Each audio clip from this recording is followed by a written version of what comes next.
Hi everyone and welcome to more Wet Rock and Chocolate Milk. This little piece of paradise is Dinas Silica mine in the Brecon Beacons. Silica rock was mined in the area from the early Industrial Revolution. It was used to produce refractory bricks that lined iron and steel furnaces. The quality and reputation of the silica was so good that it was even exported as far as Russia. The mine was abandoned in 1964 and the lower levels soon filled with groundwater. Diving commenced in the early 1970s. While getting your dive gear to the mine is far from an afternoon stroll, the diving is suitable for all levels of ability from cavern to full cave. Since conditions are also very stable, it is a great training site and alternative if conditions are unsuitable in other nearby sites. Today, we are the second team in.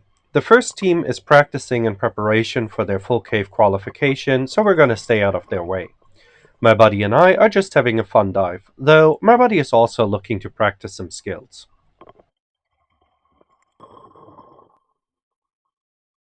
Our plan is to stick to the shallower adits on the right of the main shaft for this dive. This keeps us relatively close to an adit that is mainly without overhead environments, making this area suitable for cavern diver practice. Well, that is at least for what counts as cavern diving in much of the UK.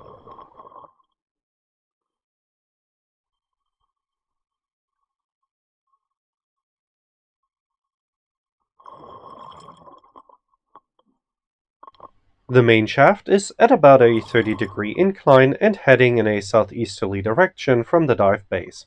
The six adits run in roughly an east-west direction with about 3-meter increments in depth. The mine bottoms out at about 23 meters.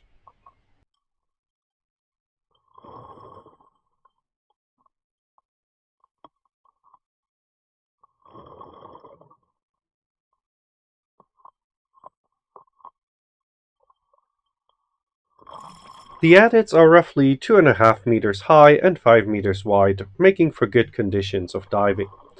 The water temperature is a toasty 7 to 8 degrees Celsius all year round.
Behind this rock pile, we come across one of the side connections to a higher level.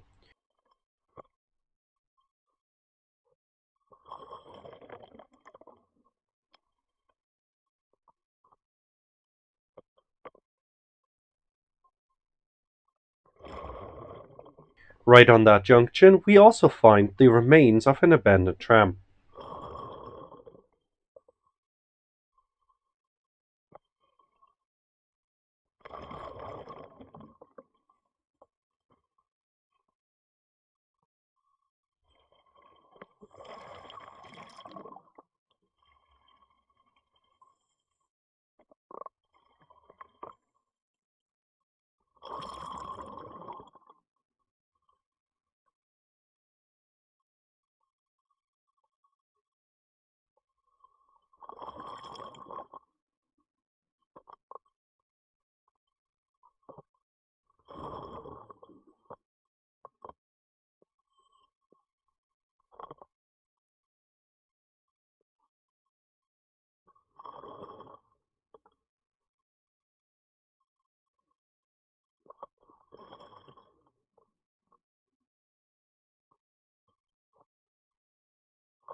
Here we can also see the rails the tram used to run on.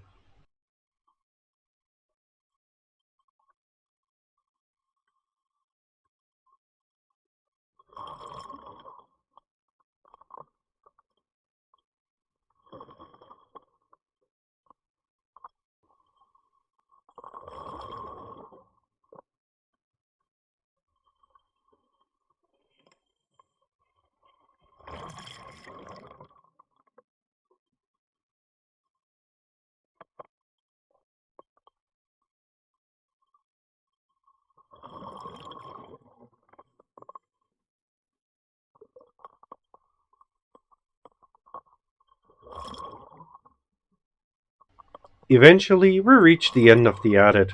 This continuation here is rather tight, but it does lead to a small airspace.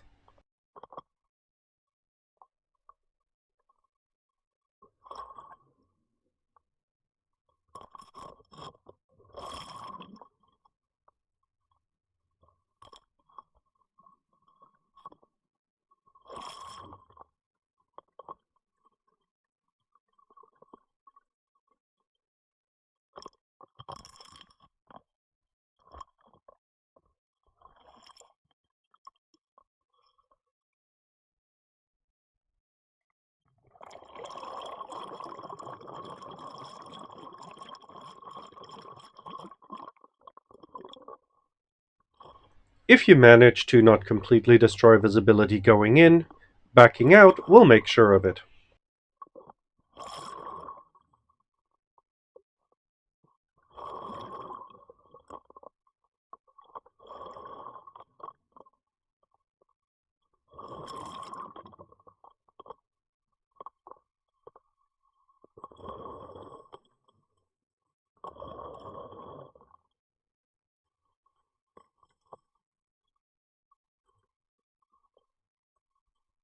Even outside, where there is a lot more space, our presence is noticeable.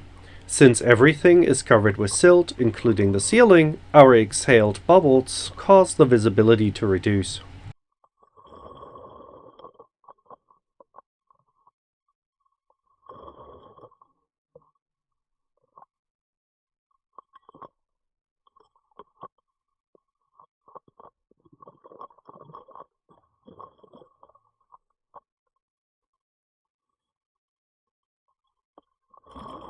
On your way back, it's good etiquette for the buddy not working the line to help the lineman.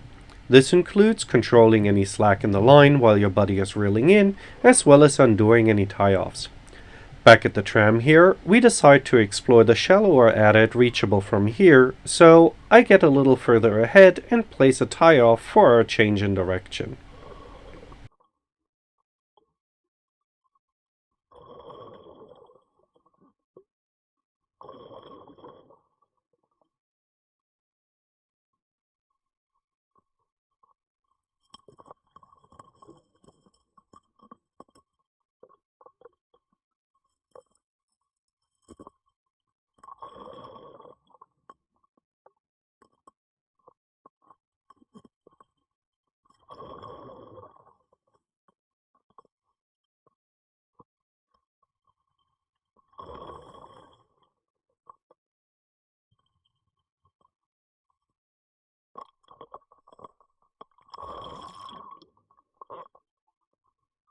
Here we can see the same 30-degree incline the main shaft has.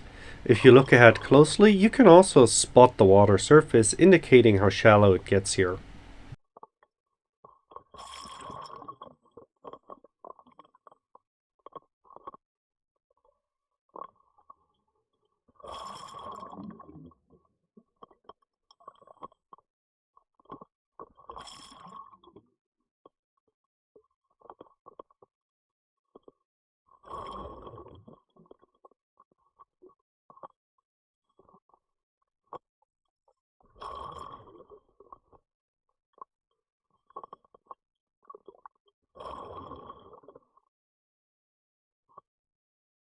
Right now, there's a straight ascent to the surface possible. We're basically night diving in the middle of the day. Oh, and by straight ascent to the surface, I mean, if in doubt, stand up.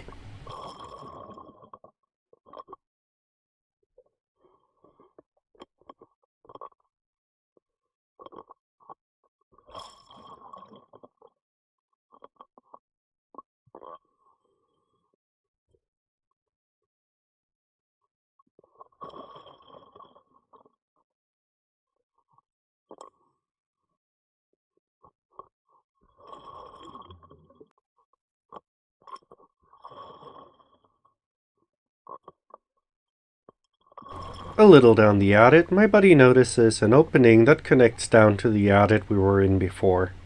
It looks like it was intended as a ventilation shaft, but it also looks large enough for a side mount diver to pass through. So we have a go and check it out.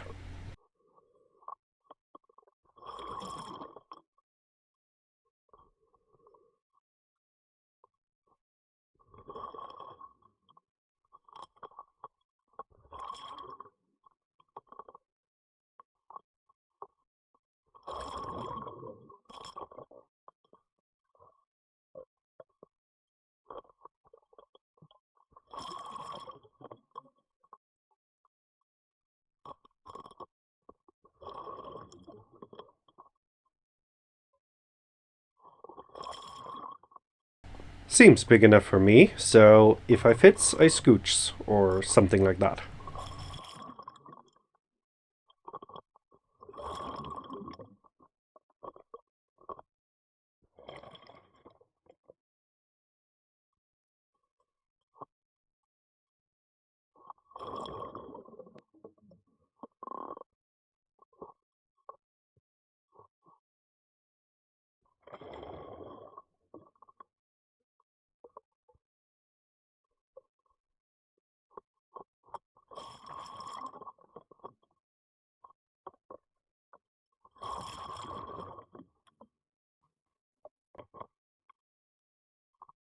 Back in the adit we already explored to the end, we go to the next connection with the adit one level up, and loop back around.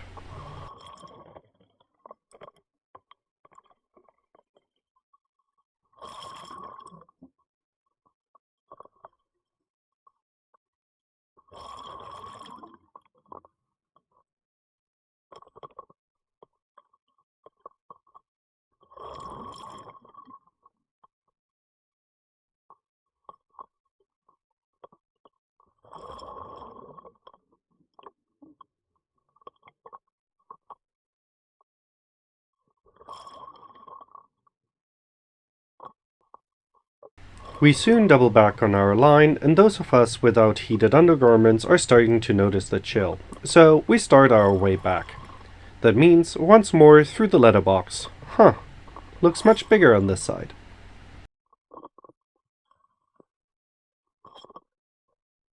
What? Nah, it hasn't become any larger.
Back past the tram once more and removing a tie off, which leads to quite a lot of slack line on the water.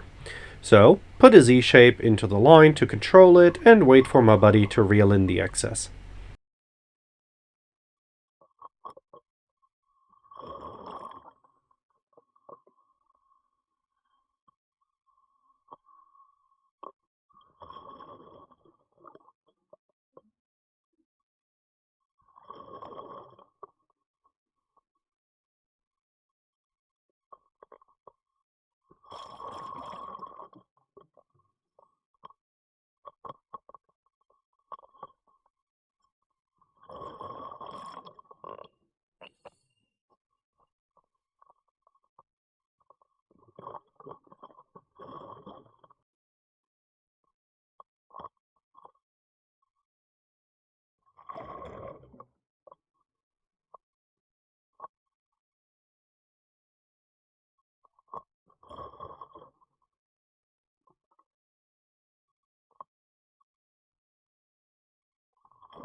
And here we are back in the main shaft. One last tie off to undo, and we'll be back at the surface.